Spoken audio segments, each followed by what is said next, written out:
Your life matters.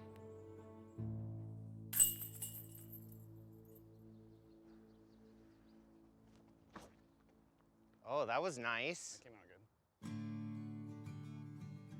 There's a peacefulness about disc golf, the sport of throwing discs into outdoor targets, that has always appealed to Chad Duncan. Growing up in Western Illinois, he and his brother and sister learned the game from their dad, Barry Duncan. We were high-energy kids. He just wanted us to get out and burn off some energy for the day, and then it just became something more for us because we bonded over it. No matter how many Frisbees we lost, no matter how much mud we had on our shoes, no matter how many bad throws we had, you went all the way to 18, you never gave up. I'm not just saying it because he's my dad. He was just such a kind-hearted human being. Kind-hearted and service-minded, Barry spent 15 years in the U.S. Army and U.S. National Guard. He took pride in his veteran status. He has a hat that he wore all the time. It was always American flag stuff. He loved it. Like he was happy to serve for his country. Barry and the kids often played disc golf at Camden Park, a course across the street from their home. Chad recalls a happy childhood until the summer of 2000, when his older brother Shane, then 17, died in a car accident. I just started bawling. And my dad heard me. He came running downstairs, wrapped me in his arms, and started crying with me. The first time I ever saw my dad cry. For a while after Shane's death, disc golf was Chad's safe space. He played almost every day, sometimes with his dad. Then in 2006, Chad moved to Nebraska. Barry stopped going to the course. You started to notice things were a little off, or you'd notice he was really down about something, but he wouldn't mention what it was. You could see it, you could feel it. This man who laughed and joked and had such a good time could not look past his hurt and his pain. Years passed, and Barry's mental health continued to decline. In 2020, Chad finally convinced his dad to get back out on the course. In July, they got to play together. Barry Duncan still got it. He was laughing, smiling, having fun, joking, which the past year it's been something that you didn't see a lot of. It was just very nice just to see him kind of open back up and be himself again.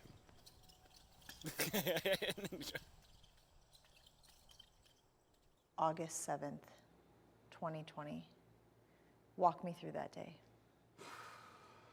My sister called, and I knew as soon as I picked up that phone what was going on. I was scared, but I answered the call, and my sister's like, "What do I do, Chad? What do I do?"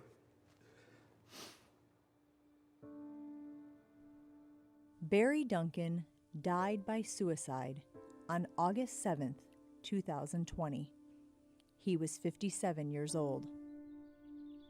He was buried next to his son Shane and with Chad's favorite American flag disc. While in Illinois for his father's funeral, Chad decided to play the last course the two had played together. As he and his friends were finishing their round, Chad was moved to leave something behind for his dad. We ended up doing a disc, and the disc said, "Rest in peace, Barry Duncan. Play me for a hole, leave me in the next basket. When it reaches 18, take me to the next course."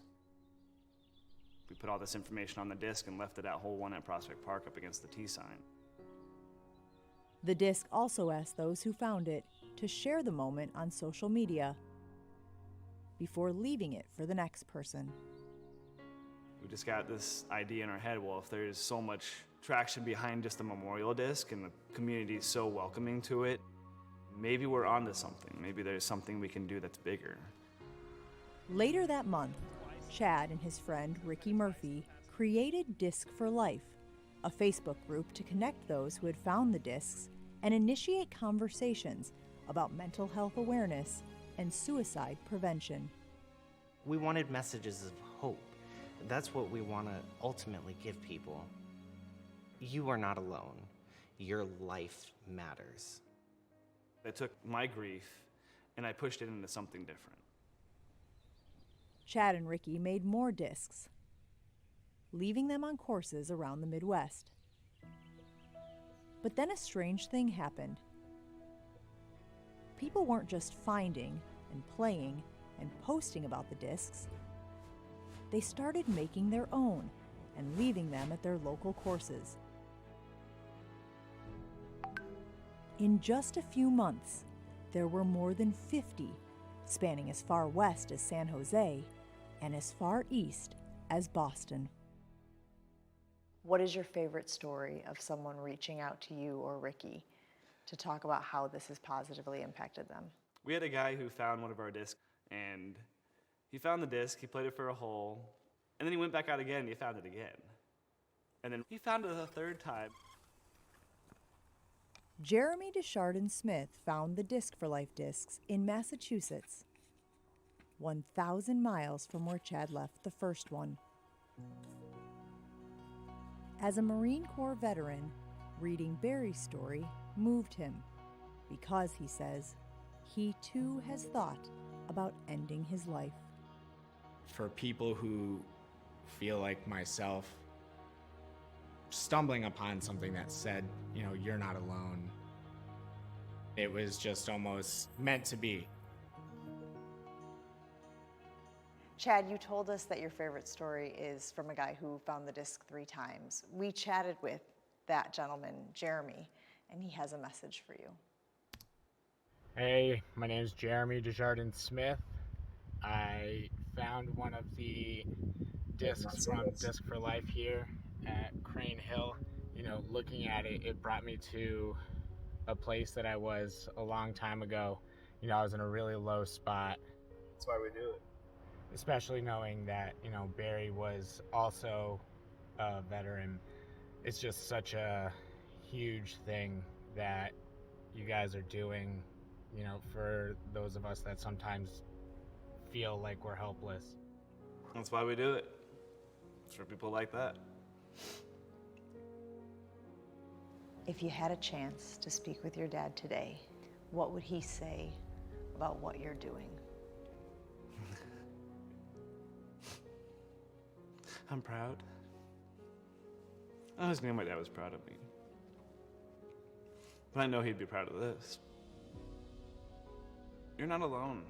We all struggle. Life's worth living. It really is.